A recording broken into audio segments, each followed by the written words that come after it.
തക്കാളിയും റവയും കൊണ്ട് പെട്ടെന്ന് ഉണ്ടാക്കാൻ പറ്റുന്ന ഒരു ബ്രേക്ക്ഫാസ്റ്റ് റെസിപ്പിയുമായിട്ടാണ് വന്നിട്ടുള്ളത്. Welcome back to the hunger traveller.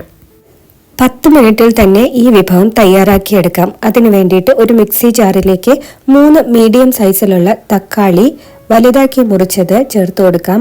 1/2 inch വലിപ്പമുള്ള ഇഞ്ചി ചേർത്ത് കൊടുത്തിട്ടുണ്ട്. എരിവിനാവശ്യമായിട്ടുള്ള 2 വറ്റൽ മുളക്, ഞാൻ കാശ്മീരി മുളകാണ് ഇവിടെ ചേർത്തിരിക്കുന്നത്. ഇത് അരച്ചെടുത്ത് ഒരു പാത്രത്തിലേക്ക് മാറ്റാം. ഇതിലേക്ക് 1/2 കപ്പ് റവ ഇട്ട് കൊടുക്കാം. 1/2 കപ്പ് വറുത്തതോ വറക്കാത്തതോ ആയ അരിപ്പൊടി ചേർത്ത് കൊടുക്കാം. ഞാനിവിടെ വറുത്ത അരിപ്പൊടിയാണ് ചേർത്തിരിക്കുന്നത്. 1/4 കപ്പ് ഗോതമ്പ് മാവ് ചേർത്ത് കൊടുക്കാം. 2 കപ്പ് വെള്ളം ചേർത്ത് കൊടുക്കാം.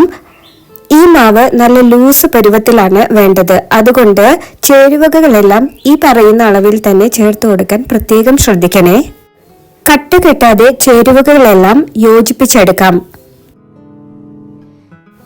ഒരു മീഡിയം സൈസിലുള്ള സബോള ചെറുതായി അരിഞ്ഞതും, ഒരു പച്ചമുളക് ചെറുതായി അരിഞ്ഞതും, 1 ടീസ്പൂൺ ഉപ്പും 1 ടീസ്പൂൺ പഞ്ചസാരയും 1 കപ്പ് വെള്ളവും കൂടെ ഇതിലേക്ക് ചേർത്ത് കൊടുക്കണം. ഇപ്പോൾ തിക്ക് പരുവത്തിലാണ് മാവ് ഇരിക്കുന്നത്. ഇത് മോരും വെള്ളം പോലെ നല്ല ലൂസായിട്ട് വേണം കിട്ടാനായിട്ട്. അതുകൊണ്ട് വീണ്ടും 1 കപ്പ് വെള്ളം കൂടെ ചേർത്ത് ചേരുവകളെല്ലാം യോജിപ്പിച്ചെടുക്കാം. ഇതാണ് നമുക്ക് വേണ്ട കൺസിസ്റ്റൻസി. ഇനി നമുക്ക് ദോശ ചുട്ടെടുക്കാം. ഇരുമ്പ് ചട്ടി ചൂടായ ശേഷം നല്ലെണ്ണയിൽ മുക്കിയ സബോള കൊണ്ട് നന്നായി എണ്ണ തടവണം. ഇത് ദോശ ഒട്ടിപ്പിടിക്കാതിരിക്കാൻ സഹായിക്കും. ഇനി മാവ് ഇതുപോലെ കോരി ഒഴിക്കണം. എല്ലാ ഗ്യാപ്സും ഫില്ല് ചെയ്യുന്ന പോലെ വേണം മാവ് കോരി ഒഴിക്കാനായിട്ട്. ഇത് മറച്ചിടാതെ തന്നെ നമുക്ക് ദോശ പരുവത്തിൽ എടുക്കണം. നന്നായി വെന്ത് വന്ന ശേഷം അതിലേക്ക് നെയ്യ് തടവി കൊടുക്കാം.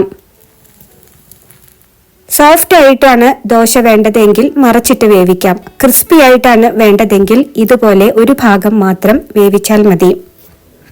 ഈ ഈസി റവ തക്കാളി ദോശ എല്ലാവരും ട്രൈ ചെയ്ത് നോക്കിയിട്ട് നിങ്ങളുടെ അഭിപ്രായങ്ങൾ കമന്റ് ചെയ്യണേ.